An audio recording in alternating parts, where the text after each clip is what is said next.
Selamat datang kembali di channel Pegawai Jalanan. Semoga informasi yang kami sajikan ini bisa bermanfaat untuk kita semua. Silahkan kalian simak video ini agar kalian bisa menangkap informasi yang kami sajikan. Selamat menonton.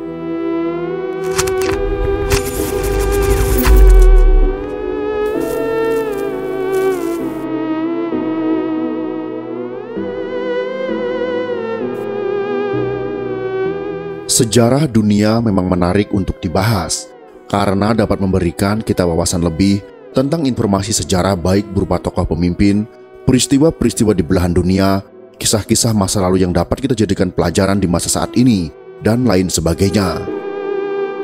Dalam sejarah Rusia, mungkin semuanya sudah mengenal nama-nama seperti Tsar Nicholas II, Vladimir Lenin, Leon Trotsky, Joseph Stalin, dan lain sebagainya. Akan tetapi mungkin sedikit sekali yang tahu tentang Alexander Kolchak, sang pemimpin tentara putih pada masa-masa revolusi di Rusia sedang berlangsung. Saat itu terjadi perang saudara antara tentara merah yang digerakkan oleh partai Bolshevik yang berhaluan komunis melawan tentara putih yang menentang kaum komunis dan menentang revolusi Rusia.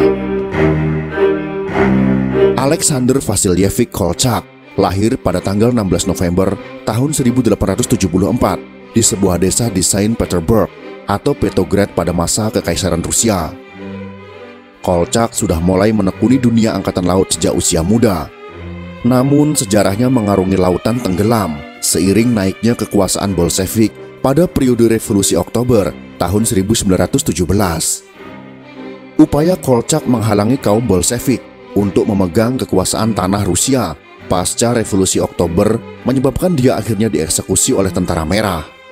Banyak musuh dari negara lain yang sudah ia lawan, namun ia justru menemui ajal di tangan kaum sebangsanya sendiri dalam perang saudara.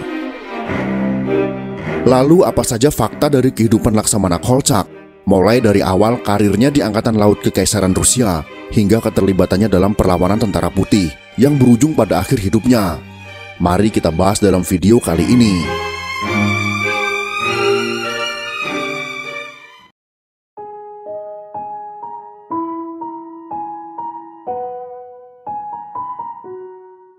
Karirnya di Angkatan Laut Kekaisaran Rusia dimulai setelah ia lulus dari Korps Kadet Laut pada tahun 1894. Pangkat Kolchak di Angkatan Laut terus meningkat, salah satunya menjadi Laksamana Muda, memegang komando Armada Laut Baltik pada Perang Dunia Pertama, hingga menjadi Laksamana Muda untuk Armada Laut Hitam pada tahun 1916. Pada era Perang Saudara Rusia, ia menunjuk dirinya sendiri sebagai Laksamana pada tahun 1918. Pada periode Perang Rusia-Jepang, Kolchak sempat menjadi tahanan perang selama 4 bulan di Nagasaki. Memasuki Perang Dunia Pertama, Kolchak ditugaskan dalam misi penyebaran ranjau laut selama Perang Dunia Pertama, yang tujuannya adalah untuk menutup jalur Angkatan Laut Jerman. Selain di dunia militer, Kolchak juga menekuni bidang keilmuan. Selama bertugas di Angkatan Laut, Kolchak melakukan penelitian-penelitian ilmiah di bidang ilmu kelautan dan perairan. Dia telah melakukan penjelajahan di Samudra Arktik bersama penjelajah lainnya.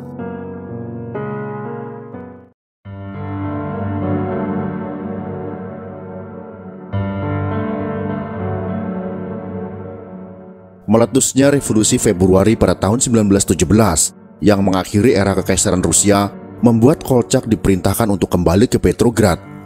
Kolchak memilih untuk bergabung dengan pemerintahan sementara Rusia pasca meletusnya Revolusi Februari pada tahun 1917 tersebut.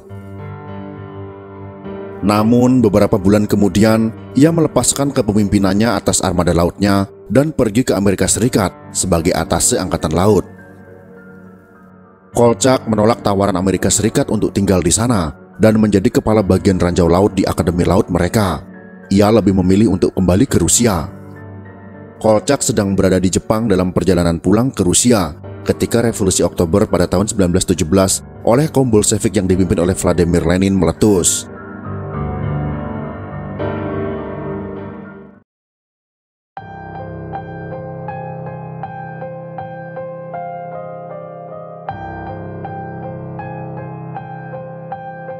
Informasi tentang adanya Revolusi Oktober jelas membuat Kolchak marah besar. Selain karena Revolusi Oktober telah menggantikan pemerintahan sementara Rusia yang dibentuk pada Revolusi Februari.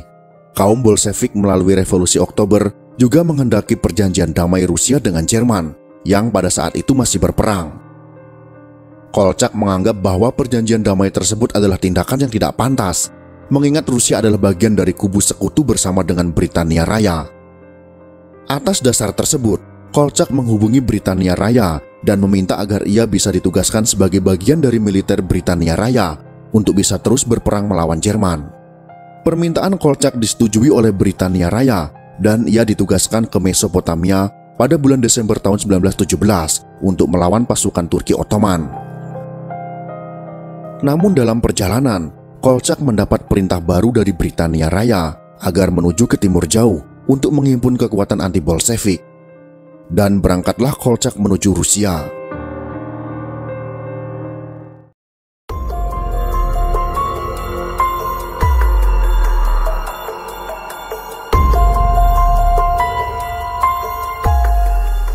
Upaya menghimpun kekuatan anti-Bolshevik di timur jauh tidak berhasil. Kolchak pun menuju Omsk. Pemerintahan sementara seluruh Rusia yang anti-Bolshevik akhirnya dibentuk pada akhir tahun 1918 dan Kolchak ditunjuk sebagai menteri perang.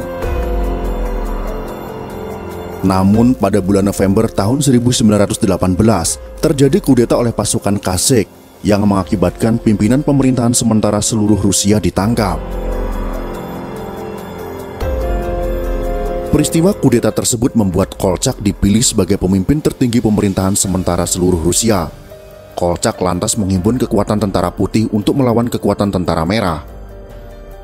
Tentara putih berhasil meraih kemenangan di awal konflik. Namun, akhirnya tentara putih mengalami kekalahan dan terdesak di Omsk, hingga akhirnya kota tersebut dikuasai tentara merah pada tanggal 19 November tahun 1919.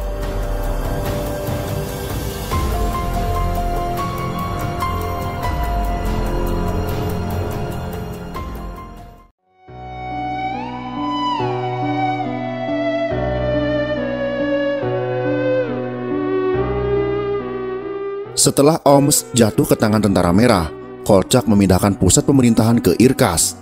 Pada tanggal 4 Januari tahun 1920, ia menunjuk Anton Denikin sebagai penggantinya. Beberapa hari kemudian, Kolchak dijanjikan oleh Cekoslovakia keamanan menuju lokasi militer Britania Raya. Ternyata ia malah diserahkan pada tentara merah. Kolchak kemudian dieksekusi mati pada tanggal 7 Februari tahun 1920 oleh regu penembak tanpa melalui pengadilan, dan jasadnya dibuang ke Sungai Anggara.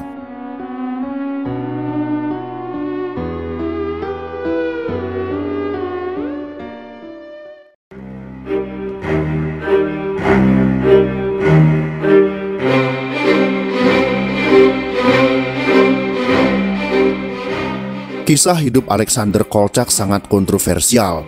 Ia bisa dianggap sebagai pahlawan Rusia karena berperang demi Rusia, namun juga bisa sebagai penjahat karena kejahatan yang telah ia lakukan. Kepemimpinan diktatornya saat ia menjabat sebagai pemimpin tertinggi pemerintahan sementara seluruh Rusia bisa dianggap sebagai kejahatan. Kolchak dikabarkan melakukan kejahatan perang sebagai penyebab pembunuhan 25.000 orang di Ekaterinburg. Kediktatorannya terlihat dari peringatan keras bagi siapapun yang menjadi ancaman pemerintahan sementara seluruh Rusia. Legium Seko juga dikabarkan akhirnya meninggalkan tentara putih akibat dari kepemimpinan Kolchak. Dari sisi kaum Bolshevik, tindakan Kolchak mengembalikan tanah kepada pemiliknya yang sebelumnya direbut oleh Bolshevik adalah sebuah kejahatan yang telah mengganggu jalannya revolusi. Alat-alat produksi juga ia kembalikan kepada pemiliknya. Tindakan-tindakan yang berkebalikan dengan apa yang sudah dilakukan oleh kaum Bolshevik. Hubungan Kolchak dengan negara lain dianggap oleh tentara merah sebagai bentuk pengkhianatan kepada Rusia. Bahkan dikabarkan bahwa kudeta Kasyok ternyata dibantu oleh Britania Raya yang akhirnya melanggengkan Kolchak menjadi pemimpin tertinggi. Pihak sekutu lainnya seperti Prancis, Jepang, dan Amerika Serikat juga dikabarkan turut terlibat mendukung tentara putih selama Perang Saudara Rusia. Itulah keenam fakta Laksamana Kolchak. Setidaknya Kolchak di mata kaum Bolshevik tidak lain sebagai pengkhianat, agen negara asing, dan penghalang revolusi. Namun bagi dirinya dan pengikutnya, Ia adalah sosok pelindung Rusia. Tergantung dari sisi mana kita akan melihat Kolchak. Yang pasti, Kolchak adalah seorang tokoh yang berada dalam kondisi politik yang sangat rumit. Bagaimanakah menurut kalian semua? Apa jadinya jika Kolchak tidak bergabung dengan Tentara Putih? Silahkan tuliskan komentar kalian di bawah ini. Jika kalian suka dengan video ini, silahkan berikan jempol ke atas. Dan jika kalian menganggap video ini bermanfaat, maka bagikanlah untuk teman-teman Anda yang lain. Terima kasih sudah menonton.